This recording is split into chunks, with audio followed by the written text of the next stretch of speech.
It's been just over 2 years since I personally moved to Lithuania, but at the time I didn't actually know I was going to be moving.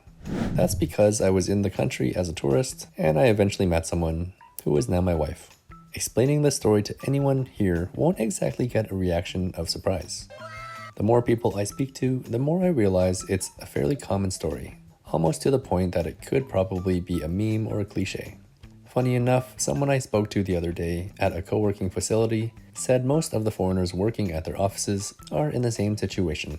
So with 2 full years now having passed since coming to Lithuania, what can I say to those who are thinking of visiting or moving to this country?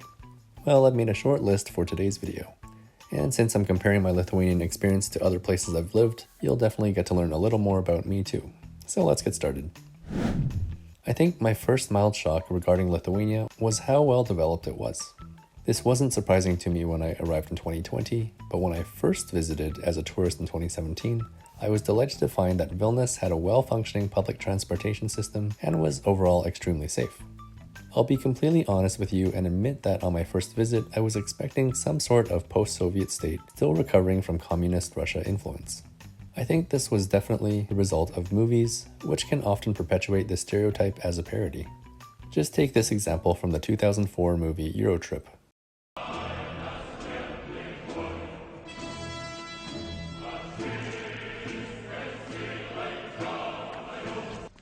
Enjoy Bratislava. It's good you came in summer. In winter, it can get very depressing. In a weird way, without properly doing any research, this was the general vibe that I thought I would find in Lithuania. But it's also worth mentioning that Fabijoniškės on a dark, rainy day might be a little bit like this. Before moving on, I should also say that I know Baltic citizens will freak out at being called Eastern Europe, but many ignorant foreigners essentially group everything east of Germany into being Eastern Europe. I now know that things are much more nuanced, but I know there are many out there who still don't know the difference. But moving on to the topic of public transportation, I have to say that I quite enjoy the public bus system in Vilnius. Before coming here, I'd spent some time living in Kuwait, and that public transportation system was an absolute mess, at least when I was there, especially considering how wealthy the country is. Of course, that's probably a result of most people choosing to travel by private vehicle, but I digress. At least in my experience, the Vilnius transport system is incredibly affordable, while bus service is pretty frequent, at least for the areas I'm traveling to. When it comes to affordability, I'm mainly comparing this to my home city of Vancouver, which has its cheapest 90-minute fare costing the equivalent of €2.30. It's probably not a fair comparison since Vancouver's transportation system covers so much more distance, and base tickets are valid 3 times longer, but I'm just saying that it's nice to be able to get across the small city of Vilnius for just 65 cents. So this is a good transition to my next point, which is the size of the city. Vilnius has a population of around 550,000 people, and this is much smaller than many of the other cities I've spent time in.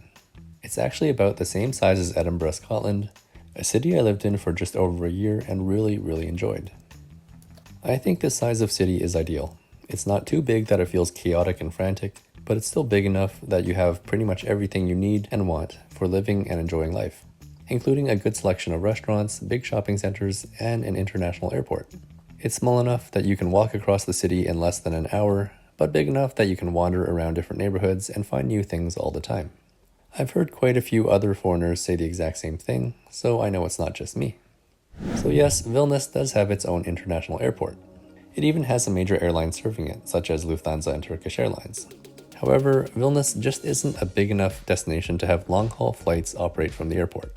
This means that flying anywhere far, such as North America, Asia, or Africa, will require a connecting flight. This hasn't been a big deal over the last 2 years because of COVID, but I definitely miss the Vancouver airport and how well connected it was to other continents. At least the airport is pretty well connected to other European cities. And being an older European city itself, I absolutely love the Vilnius Old Town.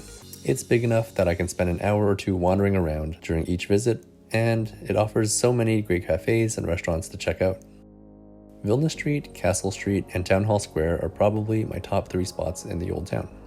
Despite the age of many Lithuanian towns, I'm also impressed with how many great bicycle paths there are, not just in Vilnius, but also in many other cities and towns across the country. This is why you'll see me riding a scooter in many of my videos. It's just a quick way to get around, and it's really fun. The next reflection is about cost of living in Lithuania. As a foreigner doing work for foreign companies, Lithuania's cost of living is quite good. It feels like you get all the great things about Western European cities, but at something much more affordable. With rent or housing being one of the largest expenses for, well, anyone, Lithuania's low cost of living allows for better quality of life, with more money to spend on travel, restaurants, and entertainment. Now, one issue is that most people living and working in Lithuania don't get paid as much as their Western European equivalents. This means that, in some parts of Lithuania, particularly in Vilnius, the cost of living isn't as amazing. I think one person commenting on this said it best. It's as if Lithuania is just catching up with the rest of Europe. Still, at the moment, it's much more affordable than life in a Scandinavian or Nordic country. But moving on, one big difference between Lithuania and Western Europe is its proximity to Russia, and I guess Belarus too. Having been occupied by numerous countries in the past few centuries, Lithuanians are quite on edge about Russian aggression and what Vladimir Putin will do next. Personally, I feel fairly secure with Lithuania's status as a NATO member, but there's always this underlying feeling of uneasiness about everything going on in the region. The fact that Belarus has a newly built and controversial nuclear power plant close to the border also worries many Lithuanians. While this has taken a backseat with the recent invasion of Ukraine, the Ostrovets nuclear power plant in Belarus is said to have violated numerous conventions and safety protocols in its construction. This, combined with a culture of unsafe work practices, has definitely highlighted the difficult and awkward geopolitical situation Lithuania is in as a neighbor to Belarus. Personally, it's not something I think about much in my everyday life, but I bring all of this up to say that the region has its unique tensions, and this might make some people wary of starting a life here. And finally, when it comes to getting by as a non-Lithuanian, non-Russian speaker, things have been fairly good. I would probably rate it a 7 or 8 out of 10. Of course, this will depend on how much you go out and interact with the world. When it comes to shopping, the self-checkout kiosks are perfect for those who don't want to interact with anyone else. Of course, there's always the risk that something will go wrong at the checkout, and you will have to interact with someone anyways. At many tourist sites, stores, cafes, and restaurants, or at least the ones I've visited, the people working there have spoken English. In many other cases, I've learned enough Lithuanian to get by with those small day-to-day interactions. When it comes to shopping, being able to recognize the Lithuanian words for bank card and shopping bag are useful when you're asked how you'll pay and if you need a bag. Learning to speak Lithuanian more functionally is definitely on my list, but finding time and motivation have been the biggest hurdles to this. I almost forgot to say how much I love the prevalence of supermarkets as well as their generous hours of operation.